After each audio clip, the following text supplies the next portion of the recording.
Okay, so tell me who you are and what you do. My name's Tony Bhogal.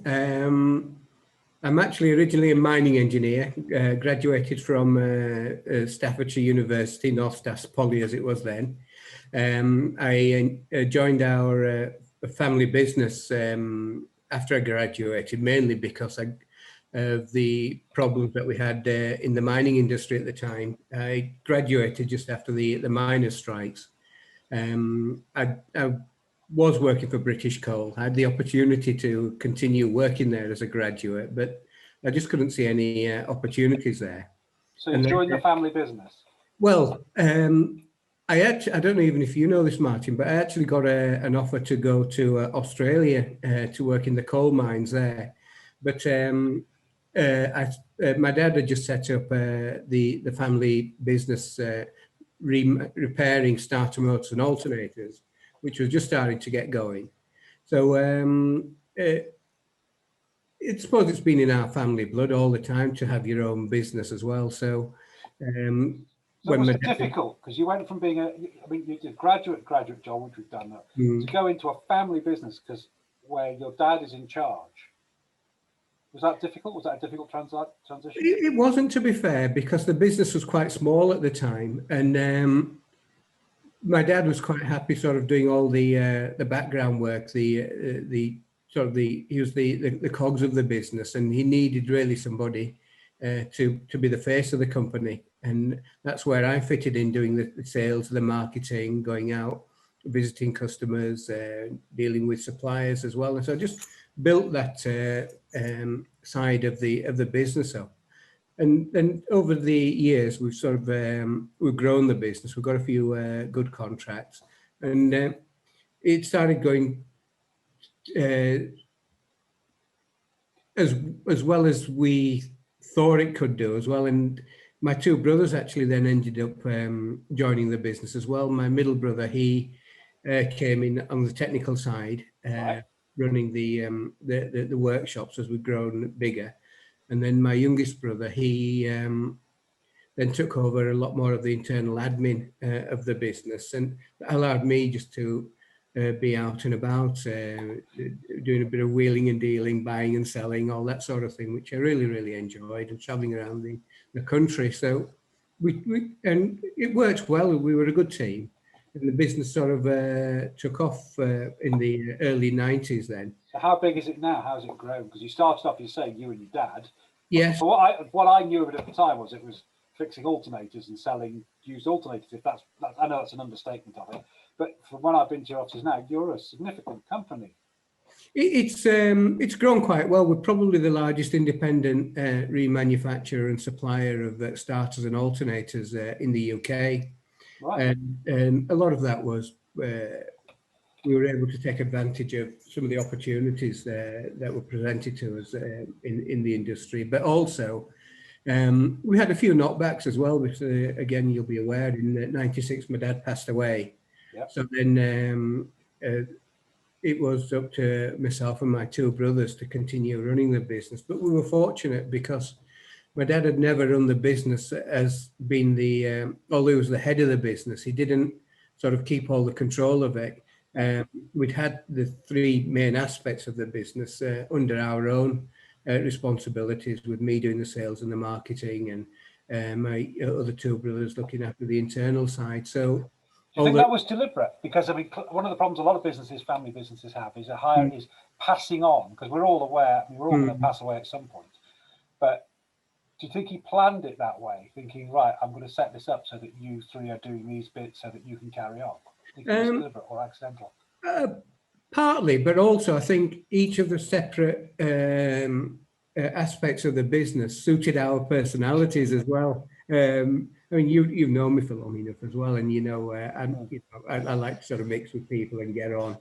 And my other two brothers, they're good at doing what they do as well. So I think we just naturally slotted into those particular roles in the business there as well. And my dad was always there just to bounce ideas off and keep an eye out on us and just give us a slap when we were going slightly offline as well. But So what do you put? Because you say, I mean, you say it's a bit.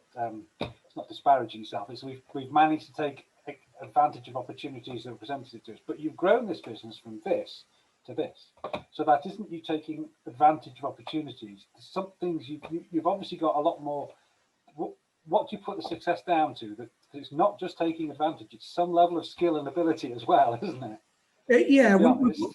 I think one of the things is we've always taken advantage of technology as it changes as well. You know, we were one of the first companies in the automotive aftermarket to ditch a paper catalogue, for example. Right. And we put all our products onto electronic cataloguing. We've always had a strong emphasis on computerizing whatever we can, and that's obviously been a benefit to the business. And also, we're in a sector that's remanufacturing. Basically, we get an old alternator or a starter motor, completely strip it down, change all the parts in it that need changing, and make it as new. And it's sold back out into the market with a 2-year warranty.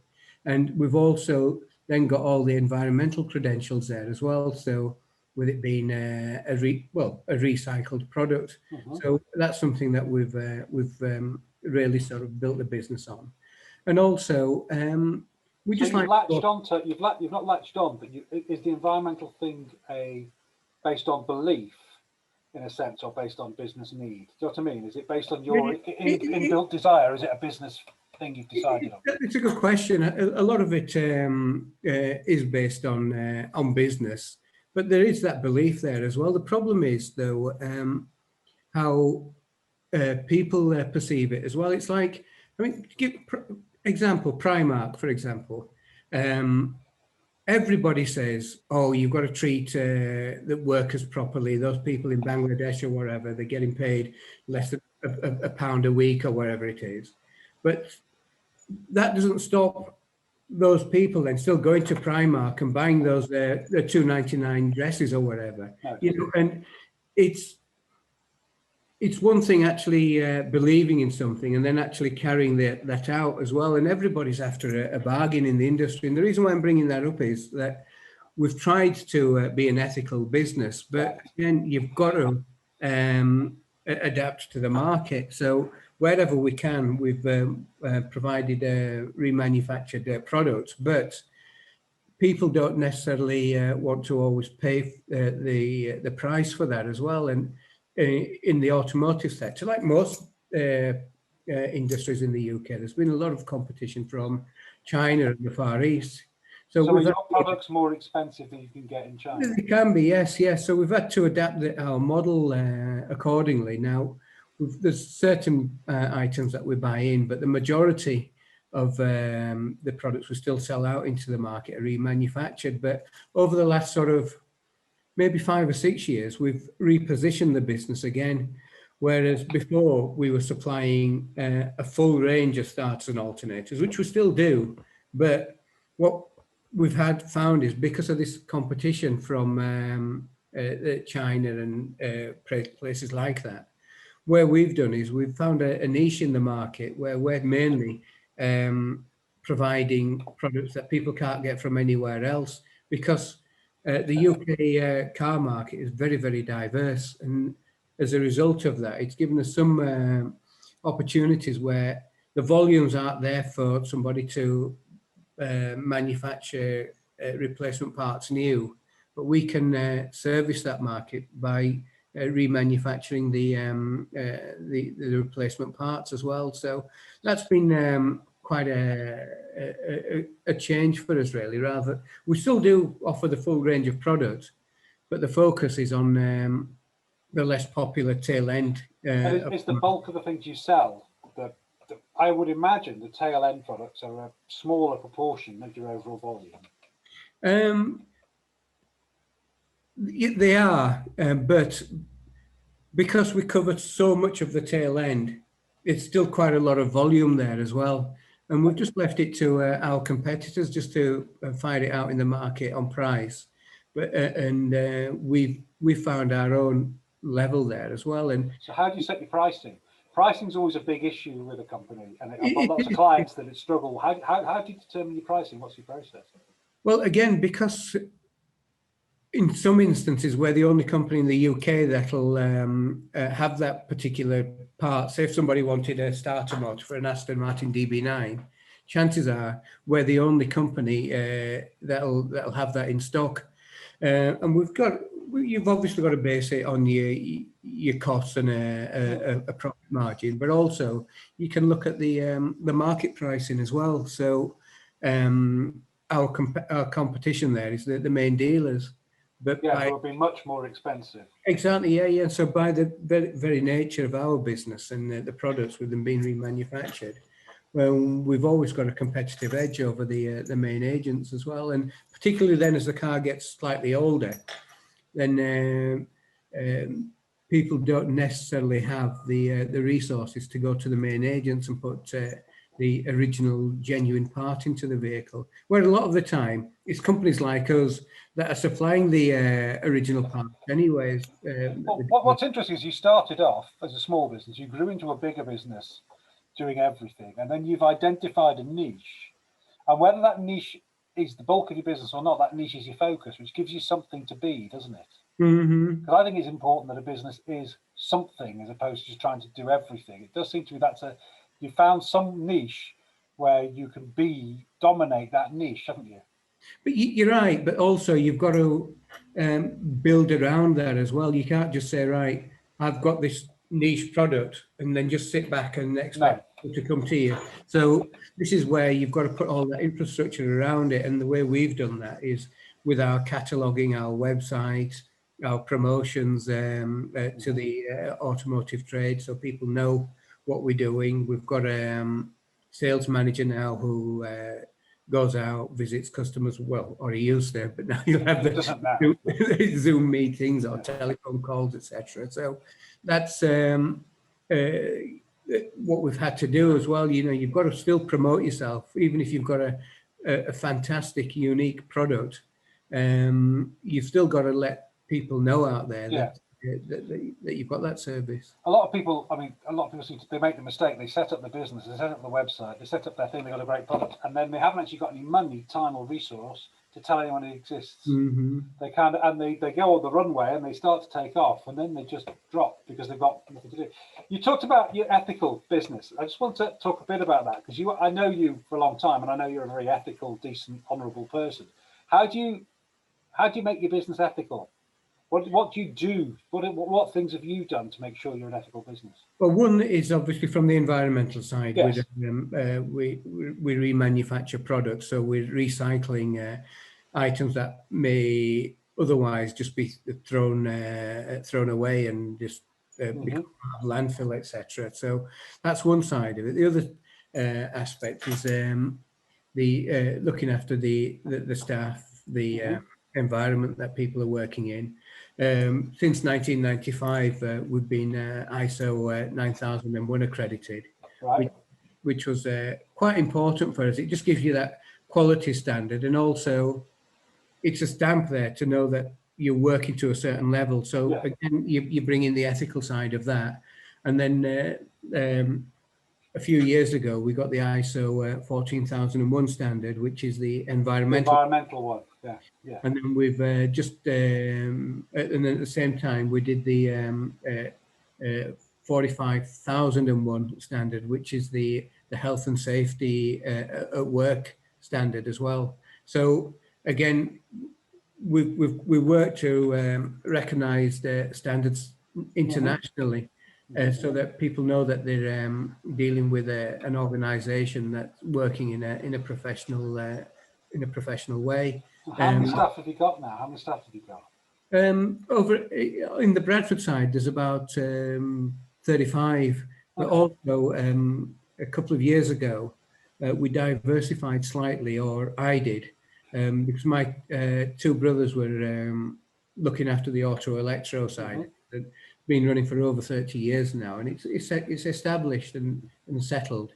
But my son graduated last year, and he actually did a degree in real estate, but he wanted to work for himself as well. He'd worked in London and done all the living out there, and he just didn't like living down there. And he said, "Look, I'd rather come back up north and do something with you." So I set up a separate business with my son. Again, initially it's in the automotive sector because that's obviously what you know. So in that business, we're a wholesale distributor of mainly steering and suspension parts. And that business has been growing as well over the last 18, 19 months or so. Most of my focus has been there. The ultimate aim there is once the two of us have built up our own track record, then we can get more involved on the real estate side as well. So you're doing what your dad did. Your dad brought you in. You're bringing Harry in. Yeah, I suppose so. Yeah. And are you planning it? Because hopefully not soon, but at some point you're going to pass it on, aren't you? Well, yeah. The way I want it to work is I'll carry on sort of looking after the automotive side, and then over the next few years, then Harry will get the expertise and the experience to run the real estate side. But it's been quite interesting for him as well because you go out, you work for somebody after you've graduated, but then you don't necessarily understand the day-to-day issues in running a business and doing things like cash flows, opening a bank account up, registering for VAT, setting up your PAYE, all these sorts of things. And he's been involved in doing that from the outset in the new business. So it's been quite a steep learning curve for him as well. And he's sort of responsible for all the banking, making the payments, etc. as well. So it gives them a feel for money coming in and going out and managing the finances as well. And then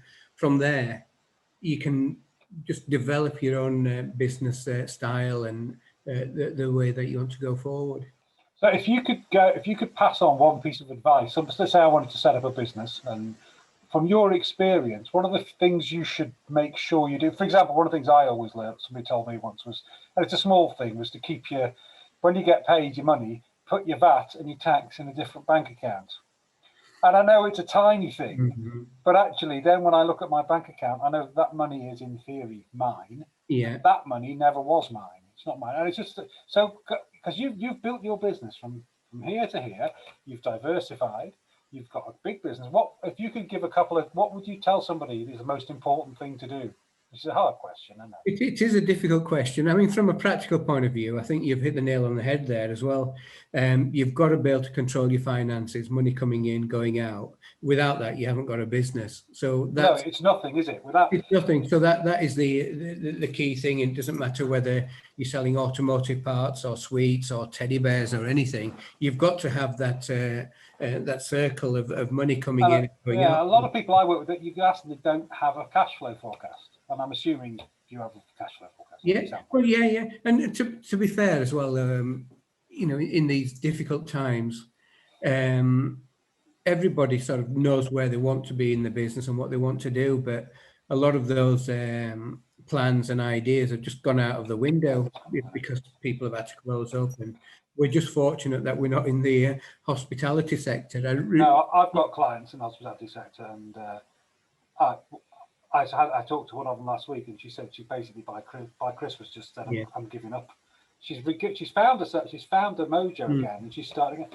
But the pressure on these, because you can't do anything, you can't earn any money. No, I mean I've seen the news as well. I'm a bit of a news addict as well, so you hear some of these stories with the family-owned pubs and restaurants, small hotels, and honestly, Martin, really, your heart bleeds for them. I don't think people realise the heartache and the pain that individuals are going through at the moment. If you're working for somebody, I know it's not easy when you're furloughed, but at least you've got some income. You've got some income coming in. But when you're running your own business, you've obviously got those staff interests that you have furloughed to look after. But you've got your own family interests to look after. And you've got all the money coming in, going out. And also in some of these instances, you've got situations where it could be second, third generation families that are running those businesses. Yeah. It must be heart-wrenching, you know, thinking, well, actually, I'm going to end up losing all this. It's something that my parents, grandparents have built up over the years as well. Well, one thing I think it's brought home is that, because somebody said to me that they used the phrase that, oh, it's not personal, it's only business. And I just brought home, that is the stupidest thing anyone could ever say. Your business is personal, my business is personal. There is no such thing. And perhaps will make people realise that actually it's all personal. Because I think that's one of the differences, Martin. You know, not deriding anybody that doesn't run their own business, but it's easier for somebody to divorce themselves from their work environment and their personal if they're just going in there, doing their job, coming home. When you've got your own business as well, there's a lot more responsibilities there, and I'd say the majority of people never switch off. Even when you're on a holiday, you've got your phone with you, or you've got your computer, or you're thinking about things, or the middle of the night, you just suddenly think of something and just scribble it down on a bit of paper that's next to your bedside. It's usually nonsense, though, when I scribble it down. In the middle of the night. It's just drivel. So what do you think it's been, because okay, and I've gone on about how successful you are, because you know I think you're great, but what's the biggest mistake you've made? I've made hundreds of mistakes. What's the biggest mistake in business? As a family business, when you're running it with your other siblings, I think the biggest mistake I've made is not being allowed to make mistakes, if that makes sense. Because you've got to make mistakes to learn from them as well. And if you've got to, sometimes you've got to have the guts just to follow your instincts and run with an idea. But not all of them are going to work, but you might just sort of hit on one of them that really sort of takes off and allows you to take your business to the next level. So you think because it's a family business that restricts that's restricted your it's restricted your ability to make mistakes, as you say? Is that because you don't want your brothers taking the mickey out of you?